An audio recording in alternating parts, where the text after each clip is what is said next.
Hey all, Glenn Kirshner here. So friends, the month of September started with D.C. Federal Court Judge Tanya Chutkan ruling that she will proceed with the litigation on the issue of presidential immunity, whether Donald Trump can be prosecuted for his democracy-busting January 6 crimes. And the month ended with Judge Chutkan placing on the public docket, making public Special Counsel Jack Smith's detailed narrative to the tune of 165 pages of the 5 criminal schemes perpetrated by Donald Trump and his dirty lawyers, his co-conspirators. Progress, friends. Here's a brief recap of the legal stories for the month that was September 2024.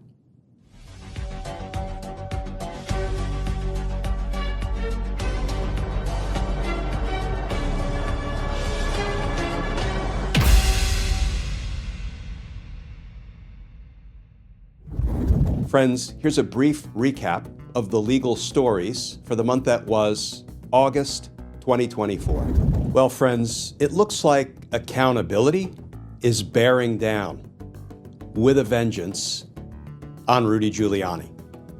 She is an author of now 4 books, and her new book is dropping as we speak. And I'll tell you, it couldn't be more timely. The book is called Pardon Power. It is a compelling read, and I recommend it to everybody. Welcome back, Kim. I am always thrilled to sit down and talk with you. Thank you, Glenn, for having me, and thank you for that tremendous introduction and for the snaps for the book. I think it surprises people.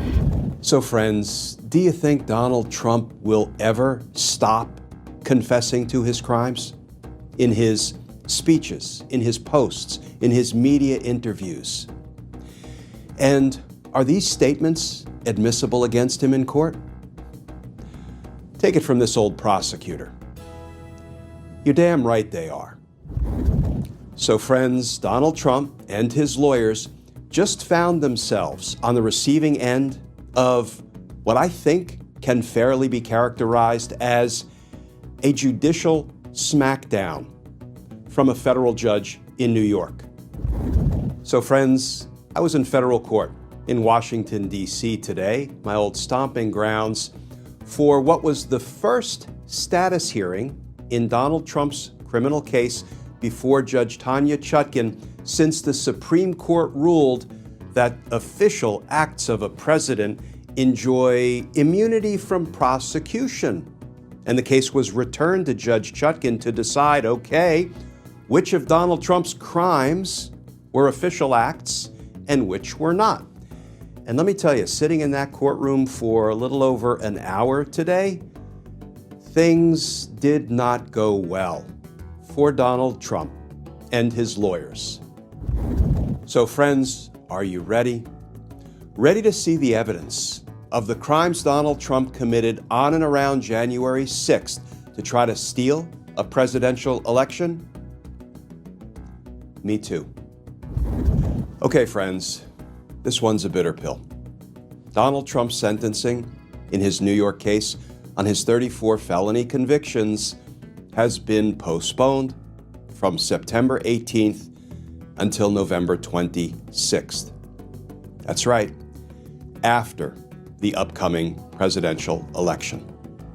So, is there any silver lining lurking behind this particular big, dark, orange cloud?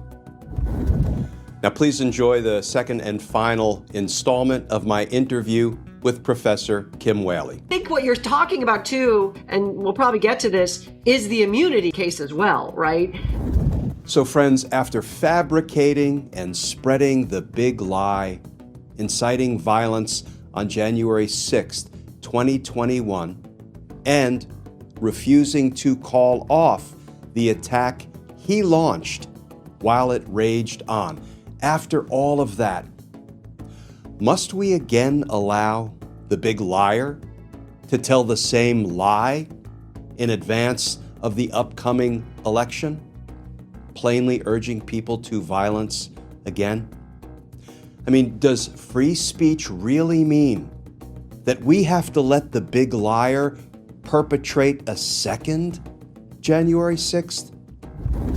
You know, friends, in my 30-year career, I prosecuted a lot of people for violating the law, but I can't recall many of them doing what J.D. Vance just did, announcing before they broke the law that they were intending to commit a crime.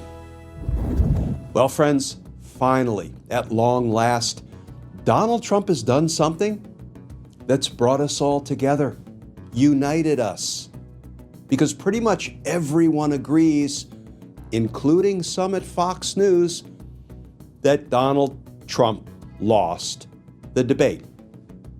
Vice President Kamala Harris crushed him like a bug, like the little stink bug that he is. Well, friends, I hope you're sitting down. Donald Trump loses in court again.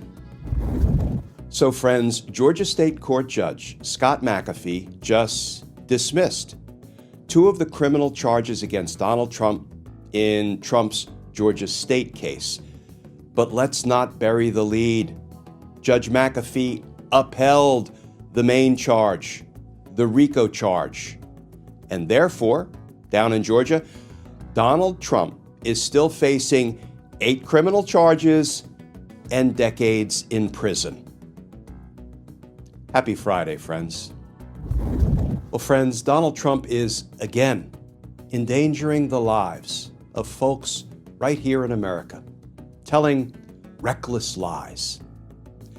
How many lives must Donald Trump be permitted to endanger? I mean, when is enough enough?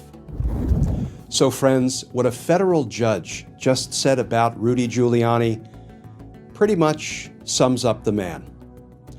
The lawyer who, quote, utterly failed, close quote.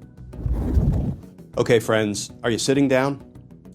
Donald Trump is trying to delay the appeal in his classified documents case. Shocking, I know. But actually, the more interesting feature of this legal development is that Special Counsel Jack Smith is not opposing the delay. But you know, given where we are in the Trump criminal cases at this moment in time, Jack Smith's decision not to oppose Trump's delay actually makes perfect sense. So, friends, Donald Trump's former chief of staff, Mark Meadows, just suffered a significant defeat in his criminal case in Arizona, where he is indicted as part of a conspiracy to try to overturn the 2020 presidential election.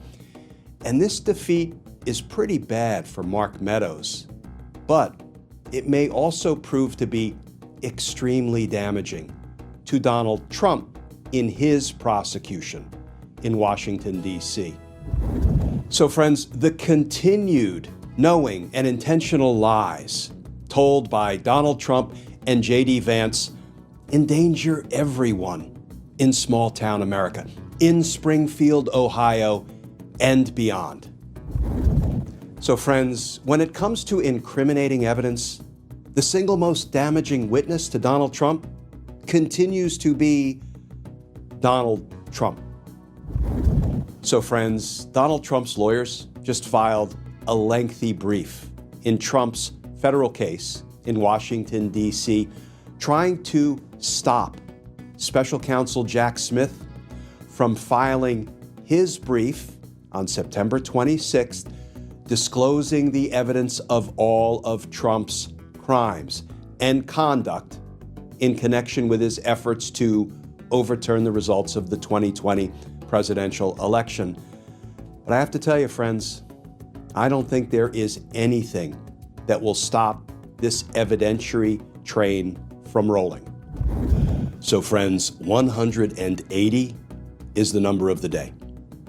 Special Counsel Jack Smith just filed a notice with Judge Tanya Chutkan in Donald Trump's federal election subversion case in Washington, D.C., seeking permission to file a, quote, oversized brief of 180 pages.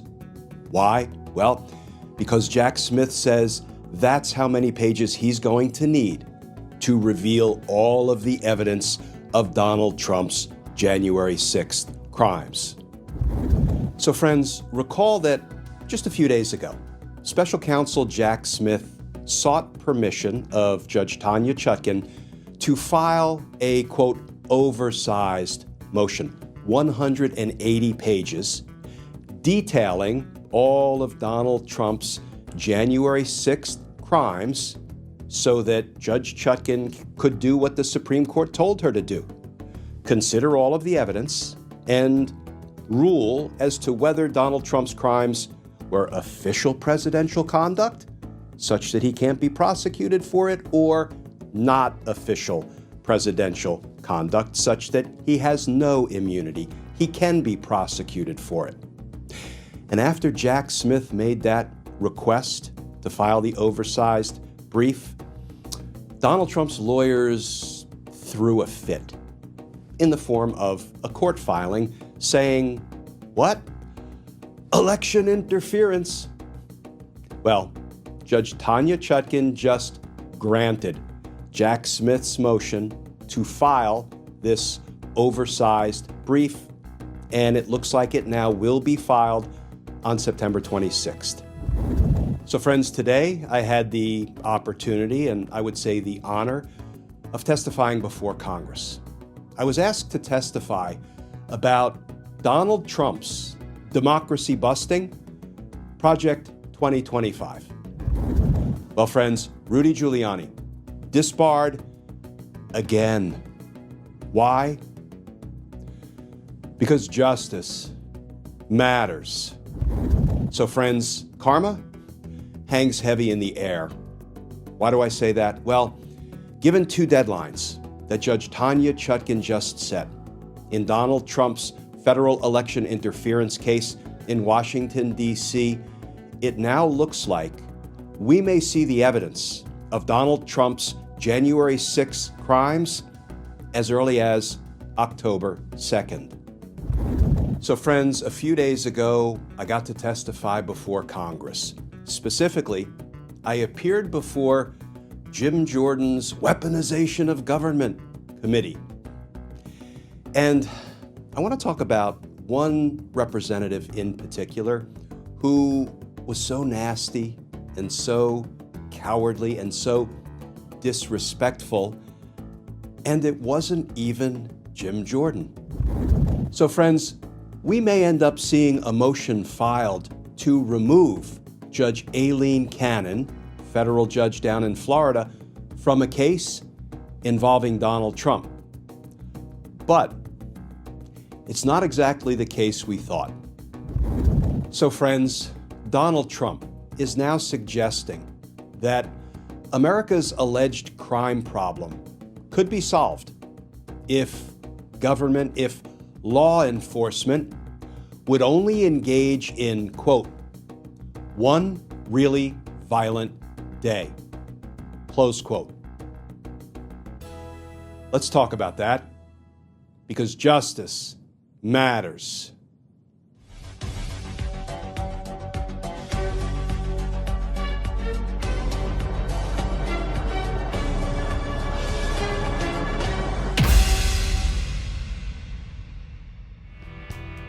It's for sure.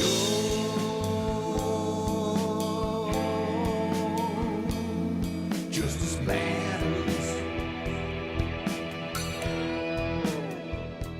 Justice matters.